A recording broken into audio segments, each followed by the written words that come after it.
ಇನ್ನು ಕೈ ಕಾರ್ಯಕರ್ತರು ಮತ್ತು ಶಾಸಕರ ನಡುವಿನ ವಾಗ್ವಾದದ ವಿಚಾರವಾಗಿ ಬಸವ ಕಲ್ಯಾಣದಲ್ಲಿ ಶಾಸಕ ಶರಣು ಸಲ್ಗಾರ್ ಪ್ರತಿಕ್ರಿಯೆಯನ್ನು ಕೊಟ್ಟಿದ್ದಾರೆ. ಬಸವ ಕಲ್ಯಾಣದ ಗಡಿ ಗ್ರಾಮವಾದಂಥ ಬಾಗ್ ಹಿಪ್ಪರ್ಗ ಗ್ರಾಮದಲ್ಲಿ ಕೈ ಕಾರ್ಯಕರ್ತರು ಮತ್ತು ಶಾಸಕರ ನಡುವೆ ವಾಗ್ವಾದವನ್ನು ನಡೆದಿತ್ತು.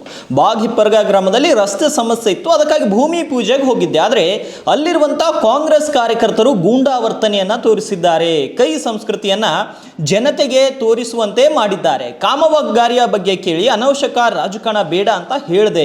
ಆದರೆ ನಾನು 20-30 ವರ್ಷ ರಾಜಕಾರಣ ಮಾಡಲು ಇಲ್ಲಿಗೆ ಬಂದಿದ್ದೇನೆ, ನಾನು ಹೆದರಿ ಓಡಿ ಹೋಗಲು ಬಂದಿಲ್ಲ ಅಂತ ಶರಣು ಸಲ್ಗಾರ್ ಮಾಧ್ಯಮಗಳಿಗೆ ಪ್ರತಿಕ್ರಿಯೆಯನ್ನು ಕೊಟ್ಟಿರುವಂಥದ್ದು. ನನ್ನ ಮತಕ್ಷೇತ್ರದಲ್ಲಿ ಎಲ್ಲಿ ಕೆಲಸ ನಡೆದಿದೆ ಅಲ್ಲಿ ಅಡ್ಡಿ ಮಾಡ್ತಾ ಇದ್ದಾರೆ. ಪರಾಜಿತ ಅಭ್ಯರ್ಥಿ ಅಲ್ಲಿ ಗೂಂಡಾವರ್ತನೆಯನ್ನ ಮಾಡಲು ಕಾರ್ಯಕರ್ತರನ್ನ ಕಳಿಸ್ತಾರೆ, ತೊಂದರೆ ಕೊಡ್ತಾರೆ, ಬ್ಲ್ಯಾಕ್ ಮೇಲ್ ಮಾಡ್ತಾರೆ, ಕಾಂಟ್ರಾಕ್ಟರ್ ಬಳಿ ದುಡ್ಡು ಕೇಳ್ತಿದ್ದಾರೆ. ಜೇವರ್ಗಿ ಮತ್ತು ಬಸವ ಕಲ್ಯಾಣ ಎರಡು ಕ್ಷೇತ್ರಗಳನ್ನ ತಕ್ಕಡಿಯಲ್ಲಿ ಇಟ್ಕೊಂಡು ತೂಕ ಮಾಡಿ ಜನರೇ ನಿರ್ಣಯ ಮಾಡಲಿ ಅಂತ ವಿಜಯ್ ಸಿಂಗ್ ವಿರುದ್ಧ ನೇರವಾಗಿ ಆರೋಪವನ್ನು ಮಾಡಿದ್ದಾರೆ ಬಿಜೆಪಿಯ ಶಾಸಕ ಶರಣು ಸಲ್ಗಾರ್ ಅವರು. ನನ್ನ ವಿಧಾನಸಭಾ ಮತಕ್ಷೇತ್ರದ ಕಟ್ಟಕಡೆ ಗ್ರಾಮ ಬಾಗಿಪುರದಲ್ಲಿ ಅನೇಕ ದಿನಗಳಿಂದ ರಸ್ತೆಯ ಸಮಸ್ಯೆ ಇತ್ತು. ಆ ಕೆಟ್ಟಂಥ ರಸ್ತೆಯು ನಾನು PMGS ಅಡಿಯಲ್ಲಿ ತೆಗೆದುಕೊಂಡು ಭೂಮಿ ಪೂಜೆಗಾಗಿ ನಾನು ಹೋಗಿದ್ದೆ. ಅಲ್ಲಿನ ಕಾಂಗ್ರೆಸ್ಸಿನ ಕಾರ್ಯಕರ್ತರು ಗೂಂಡಾವರ್ತನೆ ತೋರಿಸಿದ ಮುಖಾಂತರ ಅವರ ನಾಯಕರ ಮತ್ತು ಕಾಂಗ್ರೆಸ್ಸಿನ ಸಂಸ್ಕೃತಿಯನ್ನು ನಮ್ಮೆಲ್ಲರೆಡೆ ಇಡೀ ತಾಲೂಕಿನ ಜನರಿಗೆ ತೋರಿಸುವಂತೆ ಮಾಡಿದ್ದಾರೆ. ನನಗವರು ಕೇಳಲಿಕ್ಕೆ ಬಂದಾಗ ನಾನು ಅವರಿಗೆ ಸಾಕಷ್ಟು ಅತ್ಯಂತ ಸರಿಯಾದ ರೀತಿಯಲ್ಲಿ ನಿಮಗೆ ರಸ್ತೆ ಕಾಮಗಾರಿ ಬಗ್ಗೆ, ಗ್ರಾಮದ ಅಭಿವೃದ್ಧಿಯ ಬಗ್ಗೆ ಏನಾದರೂ ಕೇಳೋದಿದ್ದರೆ ಕೇಳ್ರಿ, ಅನಾವಶ್ಯಕವಾಗಿ ರಾಜಕಾರಣ ಮಾಡ್ತಕ್ಕಂಥದ್ದು ಸರಿಯಲ್ಲ.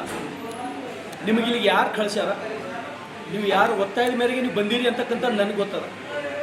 ನಾನು ನಿಮಗೆ ಹೆದರು ಓಡಿ ಹೋಗ್ತಕ್ಕಂಥದ್ದೇನು ನನಗೆ ಅವಶ್ಯಕತೆ ಇಲ್ಲ. ನಾನು ಸುಮಾರು 25-30 ವರ್ಷ ಇಲ್ಲೇ ಇದ್ದು ರಾಜಕಾರಣ ಮಾಡಬೇಕಾಗ್ಯದ. ನಿಮಗೆ ಹೆದರ್ತಕ್ಕಂಥ ಅವಶ್ಯಕತೆ ಇಲ್ಲ. ನಿಮ್ಮ ನಾಯಕರಿಗೆ ನಾನು ಹೆದರಲ್ಲ, ನಿಮಗೆ ಹೆದರ್ತಕ್ಕಂಥ ಪ್ರಶ್ನೆ ಎಲ್ಲಿ ಬರ್ತದೆ?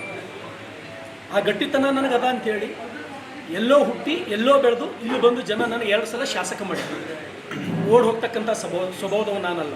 ಇದು ಒಂದೇ ಕಡೆ ಅಲ್ಲ, ಪ್ರತಿಯೊಂದು ಕಡೆ ಎಲ್ಲಿ ನಮ್ಮ ಮತಕ್ಷೇತ್ರದೊಳಗೆ ಕೆಲಸ ನಡೆದವ ಅಲ್ಲಿ ಅಡ್ಡಿ ಮಾಡೋದು,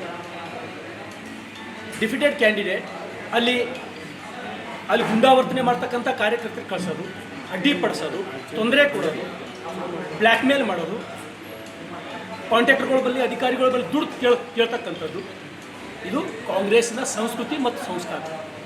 ಹಾಗಾಗಿ ಕಾಂಗ್ರೆಸ್ಸಿನ ಎಲ್ಲ ಕಾರ್ಯಕರ್ತರಿಗೆ, ನಿಮ್ಮ ನಾಯಕರಿಗೆ ಇಂಥ ಎಷ್ಟೇ ಕೆಟ್ಟ ಚಾಳಿ ನೀವು ಮಾಡಿದ್ರು ನಾ ಯಾವುದಕ್ಕೂ ಹೆದರವಲ್ಲ. ಆ ಜೇವರ್ಗಿ ಪರಿಸ್ಥಿತಿ ಏನು, ಅಲ್ಲಿನ ಜನ ಕಣ್ಣೀರಿನೊಳಗೆ ಕೈ ತೊಳಿತಾರೆ. ಇವತ್ತು ಅಲ್ಲಿ ಜನರ ಪರಿಸ್ಥಿತಿ ಬೇಡಪ್ಪ. ಜೇವರ್ಗಿ ಒಂದು ಕಡೆ ಇಡ್ರಿ, ಬಸವ ಕಲ್ಯಾಣ ಒಂದು ಕಡೆ ಇಡ್ರಿ, ತೂಕ ಮಾಡಿ ತಕ್ಕಡಿದೊಳಗೆ ಜನ ನಿರ್ಣಯ ಮಾಡಿ. ಒಂದು ಕಡೆ ಜೇವರ್ಗಿ, ಒಂದು ಕಡೆ ಬಸವ ಕಲ್ಯಾಣ. ನಾಚಿಕೆ ಬರ್ತದೆ ನಿಮ್ಮ ಹಣೆ ಬರ್ಕ. 24 ಗಂಟೆ ಅವ್ರ ಗಾಡಿಯಾಗ ಕೂತು ಹೊಡೆಯತಕ್ಕಂಥ ಗುಂಡಾ ಕಾರ್ಯಕರ್ತರ ಕೆಲಸ ಇದು. ನೀವು ಬರ್ರಿ, ಅವ್ರಿಗೆ ಏನು ಕಳಿಸ್ತೀರಿ? ನೀವು ತಾಕತ್ತಿದ್ರು ಬಂದು ನನಗೆ ಕೇಳ್ರಿ, ನಾ ಫೇಸ್ ಮಾಡ್ತೀನಿ. ಅದಕ್ಕಾಗಿ ದಯಮಾಡಿ ಈ ನಿಮ್ಮ ಕೆಟ್ಟ ನಡವಳಿಕೆ ದಯಮಾಡಿ ತಾವು ಬದಲಾವಣೆ ಮಾಡ್ಕೊಳ್ಬೇಕು.